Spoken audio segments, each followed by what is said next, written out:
Tick. We are on the couch of courage. We are joined by Stephen, Leanne, as well as Matt, and they are part of the cast of Othello, which is currently going to be running from today at the Maynardville Theatre. Welcome to the show, guys. Thank you. Good to have you. First of all, Maynardville Theatre. Tell me a bit about that. Apparently, there's something special about it, Stephen. Well, it's an open air theatre. It's Shakespeare in the park. It's under the stars. So bring a picnic and spread out a blanket on the lawn. I mean, it's a pretty well-established Cape Town institution.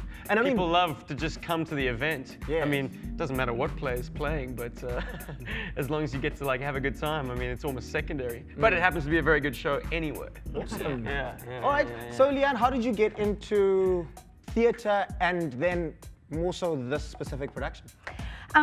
Theatre? Way back when. My very first live performance was playing Mother Mary in the school You see, the thing is, I feel like that's everyone's rite of passage, because when I was 6, I played Joseph. I didn't have any lines, but I walked around the stage, you know, holding Mary's hand. Absolutely. I think they kind of ease us in. Yes. And then specifically live performance, just the opportunity to work with the director, Fred Armser, is always been on my to-do list. And it came up, and yes, there I am, doing it. Awesome stuff. Now, Matt, what is so special about Othello in comparison to all the others? There's been a lot of other Shakespearean plays that could have been done. Why specifically Othello? Absolutely. Othello is a very relatable play to a lot of South Africans. You're dealing with issues of jealousy and race, which are very prevalent at the moment. And Othello just happens to be one of the best tragedies ever written by Shakespeare, but also by anyone. Yeah, very true. And yes, Leanne.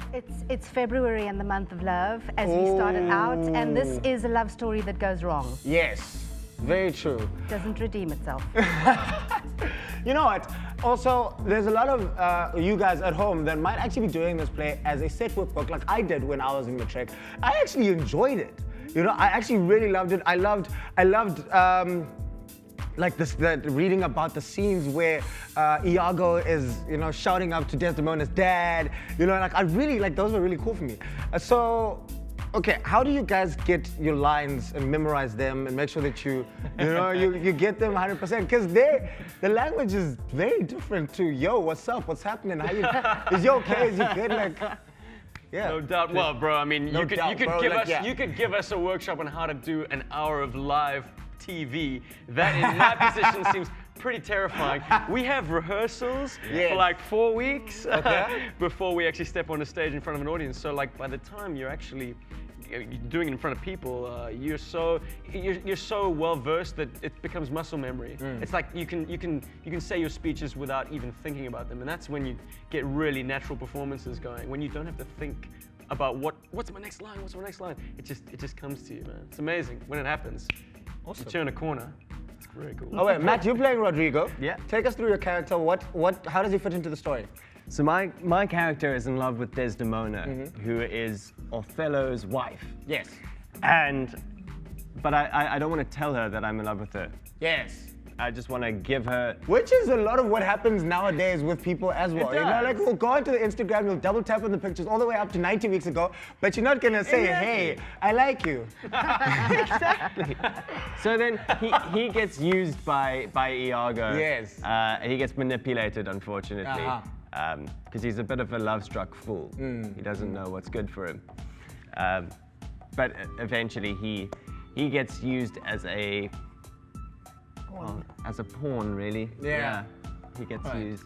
Awesome. Tell us a little bit about Emilia.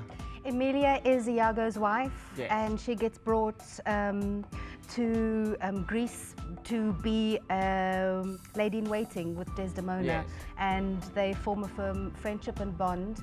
And within the story of Othello, she's the person that finds the handkerchief. Yes, I remember the story about And Iago then filches the handkerchief from her, and that is the cause of the downfall to this actual handkerchief, which has significance for Othello. Whose initials on the handkerchief? Are they initials? So who does it belong to initially? In this text it says they are strawberries. Yes, strawberries, yes. Yeah. Yes. Okay, tell us a bit about Cassio, Stuart. Well, it's a very functional brand of watch, but apart from that, okay, so the story is a love story, right? It's a love story gone wrong. It's about jealousy. It's about sowing the seeds of jealousy. Othello is married to this beautiful woman called Desdemona, a very strong woman. But the villain of the play, sorry, that you get that right. The villain of the play convinces Othello that his woman is creeping with another guy. Yes. I'm the other guy.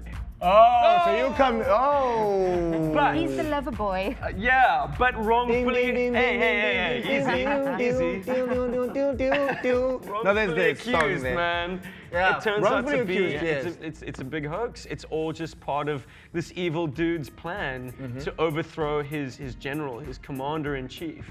I mean, just purely out of jealousy. And he was quite. He worked quite closely with Othello, right? Oh, of course. Yes. Yeah. He's Othello's subordinate, as am I. But this guy has me completely discredited by feeding me alcohol. You know, bad news, man. So, I mean, that takes my guy out of the picture effectively. And the whole time he's just wanting to get in the good graces of Othello again, but instead he's just being used to undermine the marriage, the relationship, which is tragic, man. Awesome. So now you guys need to warm up before play. Tonight is opening night, right? So how do you guys warm up? What's a like a vocal warm up or like a lip warm up that you guys can do very quickly for us? Sure. We've actually been open since 28th, 29th of January, so we have been performing for a while, but it continues. So tonight we do have a show. Tonight you do have a show. We do have a show tonight, so you're completely right there, and we finish on the 23rd of February. Okay. So yeah. But on the topic of a warm-up, you guys gonna join me? Yes. Yeah. What to do to die today, a minute or two to two. A thing distinctly hard to say, but a harder thing to do. There'll be a tattoo at 2 today, a rat-a-tattoo at 2. And the dragon will come when he hears the drum at a minute or two to 2 today, at a minute or two to 2. Tongue twisters just loosen you up, man. Yeah, but you guys were so in sync. I'm like, wow, well done. Thank you guys very much for coming through today and telling us a bit about your play. Hopefully you guys will go out there and watch it. And I'm sure that if you are in Matric and you're doing this play, it's going to help you out a lot. But right now, let's go for a quick commercial break. This is Hectic 99. Siya Pambani. Yeah. Demos. We'll see you after this. 99 hectic. 99 hectic.